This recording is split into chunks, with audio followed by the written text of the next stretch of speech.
there is a reaction in many parts of the world to self-appointed custodians, people who've never fought an election, who are nothing to do with democracy, actually telling the rest of the world what is right and what is wrong in democracy. And I think it is, to me, inevitable that it will be challenged.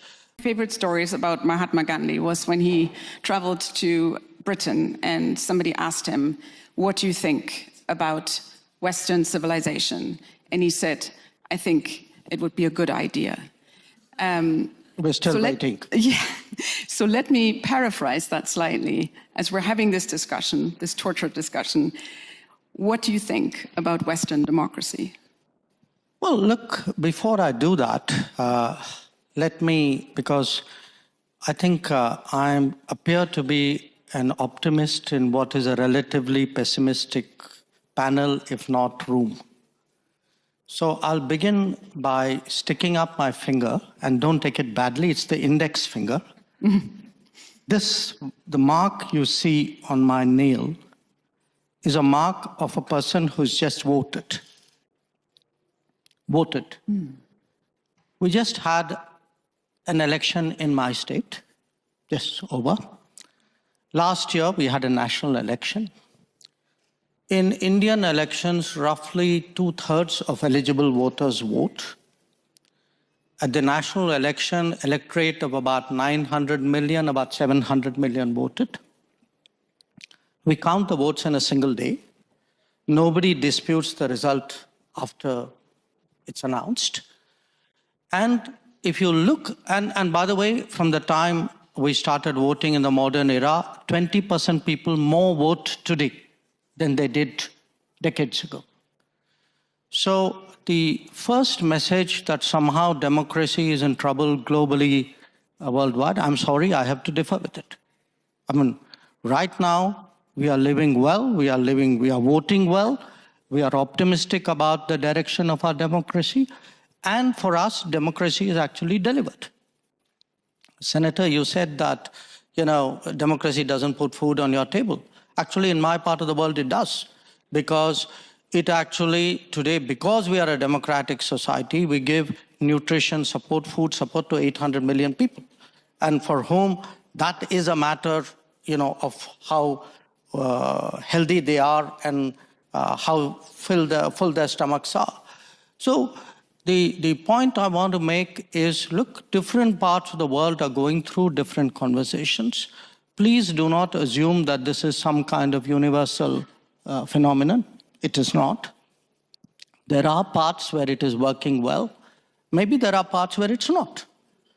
And the parts which are not, I think people need to have an honest conversation about why it's not. I would argue that as to an extent as someone dispassionately viewing it, which was your question, there are some problems. A lot of it is an accumulated problem of the model of globalization that we've followed for the last 25, 30 years. I think a lot of chickens have come home to roost. Yes, there are issues, but from our perspective today, for us, democracy is delivered. We have a visibly less elitist society. We have one where the public has faith in the political process, where actually every election, in a way, has been a kind of a verdict on the quality of governance. That, I told you we just voted in one, my party won that election. We were in the opposition earlier. We had a national election, my party won that election too, and we were incumbents. And we feel, if Prime Minister Modi got elected for the third time, the ruling party got elected, and to a large extent it is because of the delivery through democratic systems. So it is healthy, it is well, maybe not all over the world, but let's not make that universal. All big countries are unique to an extent. But we would certainly hope, to the extent we think of democracy as a universal aspiration, ideally a reality, but at least an aspiration. It is in large part because India chose a democratic model after independence. And it chose a democratic model because we had fundamentally a consultative, pluralistic society. Now, there was a time, and I have to say this in all honesty, where West treated democracy as a Western characteristic and was busy encouraging non-democratic forces in the global South. It still does. I mean, in many cases, I can point to some very recent ones, where actually everything that you say you value at home, you don't practice abroad. So I do think the rest of the global South will view, the successes and the shortcomings and the responses of other countries. They will also ask themselves which ones of them they relate to, I would argue that in many ways, India, because it's historically been an open society, one very much linked with the world, many countries of the global South are more likely to say the Indian experience is more transposable to their societies than perhaps those of others.